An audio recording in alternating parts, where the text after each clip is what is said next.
Look at you. Girl, you tough. You ready? Look at that. Hold on. Now get the girl. Now one finger. Hold that finger up. Oh, look, you ready? Oh, yeah. Hold that finger right there. Oh, yeah. Good, girl. Look at you. You go. I knew you was going to be okay. Lujarna, good to see you. Yes, sir. And you're running for? I'm running for 1st District Alderman of the city of Savannah, Georgia. Amen. That's all right. Yes, sir. Why are you here today? I was here today to come to First Tee, a young man that I've been involved with, been fortunate enough to be involved with, Javon Roberson, who was attacked by a loose dog a few months back. You may have heard of him in the in the news. He was fortunate enough to be chosen by First Tee Savannah and Pete Chasen and this wonderful organization to bring him in and to make him part of the fold. Well, you know, First Tee's doing some great things for the city of Savannah. Barbara Essence and her staff and volunteers have really been working hard. Having the mayor and the city manager here today is testament to the fact that she's doing some great things. Well, you know, when the camera lights go off and the lens is cool, we tend to forget about things. Yeah. And I said to Pete Chasen, who is the board of directors, he had said, you know, I met Pete, and actually he was instrumental in getting Javon's teeth fixed. Right. I told Pete that I was like, you know, I really hope that we don't forget this young man after the cameras turn off. It's important that we that we really do the deal and help him. And Pete said absolutely, and that's what he's done. Well, you know, I'm thinking and planning a few things in the area of the urban garden program that I'm doing here in Savannah, feeding people, along with Reverend Gilliard over at Feed the Hungry. Excellent. And you know, one of the things that are universal, that we all in this world have in common, is the fact that we got to eat. Doing a farm initiative here in Savannah with Urban Gardens and Healthy Savannah, along with So Green and a lot of other organizations that's working to raise food.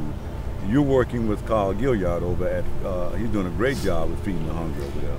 You know, we are so fortunate in the city of Savannah to have people that care.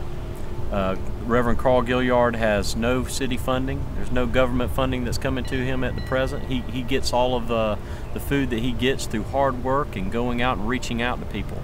I was just at Feed the Hungry yesterday, and he is truly doing the work of a saint. He had people lined up. There were folks coming out of there with 2 and 3 bags of food and had smiles on their face. And you know what? If it wasn't for him, they wouldn't have gotten food that day. Well, you know, like you say, he's doing a great job, and I go over there from time to time.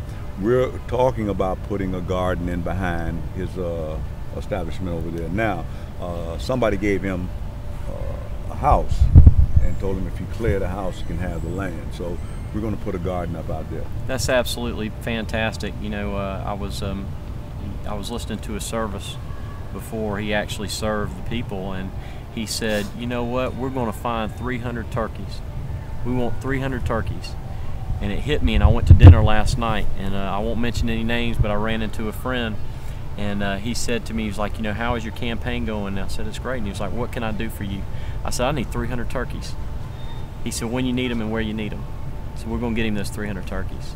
And that's how Savannah works. That's the way Savannah works, I tell you. You know, you put forth the need, and I tell you, they'll answer it. Yes, sir. You know, it's really good talking to you, and I know you're doing some things with the Downtown Association. Are you chairman or president? I'm president of the Downtown Business Association. We're a small association that is strictly funded. We're not connected with a chamber or anything. We're independent. Most of our businesses are under 5 employees, but we've got 150 member businesses, not members, but member businesses, and we're the voice of small business in Savannah. That's great. That's great. Now, you know, like I say, we're doing the garden initiative, and we're going to be looking for help. Yes, sir. In that area, because this whole farm initiative is to get jobs for young people, for young individuals, as well as supply jobs for these kids during the summer. So we'll definitely be in touch with you. I look forward to it. Thank you so much. Thank you, Coach Rivers. No problem. Yes, sir. Yes, I'm Clinton Young, candidate for the Alderman at Large, Post 2. I am the champion for the people. Larry, good to have you back home, man. Good to be home, time, man. It's good to be home, you know, and what I'm trying to do is pretty much get some jobs for these young people. Yes, you sir. know, the President's initiative on healthy living, or the Mayor's initiative on healthy living, Healthy Savannah, Yes. and one of the areas we're going into is food. Yes, sir. We know we all have this one thing in common: we all got to eat. Yes, sir. So yes, if we can eliminate that need for food Yes, through sir. community gardens, through community farms. You know, we're working in conjunction with the public schools, with Yes, sir. Lockerbie there, and he granted us the lot behind Schumann Okay. to put a garden in, and we got the lot behind Pius. Okay. We've already planted 27 rows of collard greens, Wow. Okay. about 19 rows of lettuce, and our thoughts about that is to put together little salads Okay. that okay. we can get orders from the people and start a little business in that way with the produce. That's good. One of my platform issues is small business, and I applaud your effort. You know, we are, as the mayor used, it's a blood sport with business, and internationally competing with Taiwan and China in these sweatshops, $2 an hour labor, $5 finished product. Yeah. You know, we're getting companies to stay local. When I say local now, I'm talking nationally. Getting companies to choose Savannah out of the other 49 states. Yes. That's a job. That's a job. So, you know, one of my priorities when elected, you know, is to work with the mayor and the city council as a whole as we support the Savannah Economic Development Agency and their new president, Steve Weathers. I like his proactive stance on being aggressive, going to get international companies, Right. you know, and bringing them here. Getting young people involved Yes. would be a strong arm and a helping hand by the technical colleges. When back in high school in our times, man, they had a little technical Woodwork. college, They had woodwork, shop, cosmetology. you know, something, you know, proactive with your hand. Everybody's not going to the Division I colleges, you know, so technical education is going to be a major catalyst getting this economy back rolling and, you know, contributing to the local businesses too. And when I say that in a nutshell, I'm talking when we bring a company to Savannah, having a ready workforce would be a major priority to them. You know, if they go into a covenant with us, they break ground. We must be able to have that first tier of skilled workforce ready by the time we cut that ribbon. You know how it goes. Yes, sir. So, you know, I support Steve Weathers and CETA, you know, and I hope we can attract companies to stay local nationally and come to Savannah, and I hope we can put together some kind of incentive package to make that lucrative, because it's very financially seductive for these companies to go abroad. You know, just take away the energy from them, give them a tax break, you know, something to make them Make it attractive. choose the Peach State and the United States, you know. Now, when you talk about energy, when you talk about, you know, the power thing, Yes, sir.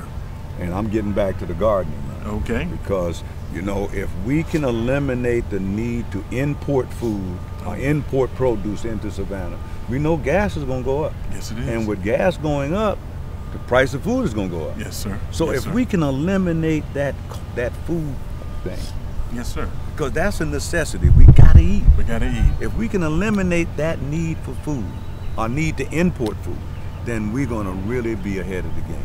And I And if think we that, can, yeah, you know, and if we can get our young people to understand that their forefathers built this whole thing on the earth, Yes, farming they the did. earth. Yes, You sir. know, when Sherman stood on the steps of Second African, and he talked about the things that we requested as the clergymen did. Yes, sir. He said, you know, protection, education, 2, and 40 acres and a mule. 3, okay. Yeah, because we need that land Yes, sir. to be self-sufficient. We need that land for income, for food, to be a man. How many total acres have the Board of Education allotted your Oh, organization? man. So far, they've given us 100, like 97 yards by 48-yard lot behind Schumann. Okay. We're looking at about the same size lot now behind Scott, the alternative school. Okay. And I just went over there yesterday and spoke with Mr. Davenport, and he assured me that whatever efforts I bring to the table over there, yes, sir, he would support it 100%. So we're looking to put some raised beds over there, and we got to do a soil testing to see if it's feasible to put some in-ground plants. Okay. But right now we're doing raised beds because of the soil contamination of Hudson Hill and Woodsville. Okay, I didn't know about the contamination of the soil over there. Yeah, we're working with the community over there, Hudson Hill Community Center, with Ms. Lemon over there, yes, to put up raised beds that's accessible to handicap as well as the young people. And so with that, we're going to start the garden at her place. Okay, and y'all would in turn have like a farmer's market, like or a would farmer's you contract market that out to a supermarket to buy your exactly goods? And even the Board of Education will buy our produce. Good. You see, that way, I mean, they spend close to $10,000 a week on produce. And probably more than that. Yeah. I got a bid from them to bid on the produce contract. Okay. I was not in position to get Kroger's and Walmart to come in as a prime and me with a subprime, but that's a humongous contract. I think if we get going and we get these gardens all over the city producing this produce, you don't have to go I urge to you to get with Ms. Kegler and bid on that. You know, you will have, with those gardens, you will meet a need for at least 10 to 15% of, you know, the green products, you know. And the whole thing is to work with that obesity problem. Yes, sir. You know, yes, get sir. our kids to understand the value of eating right, you know, and get them to understand too that you got to exercise. Yes, sir. Yes, so sir. that's where the sports thing come in, and yes, I really want people to know that, you know, eating right is a part of it. Yes, sir. But you also got to be physical. You got to be do physical. some That's the exercise. whole gambit, the whole round circle. You know, healthy eating, healthy living, healthy life. You know. And then when we put in those core values, those 9 core values that First D was talking yes, about, sir. in there, Yes, sir. Great then program. we got a rounded individual. That's a great program. Welcome hey, man. back, man. Hey, man, good to be back, man. Yes, sir. And I Anything wish you we the can best do. of luck, and Thank whatever you. I can do with your campaign, please let me know. And likewise, man, anything we can do with your garden program, man. I will be in touch. God All bless right. you. Thank you.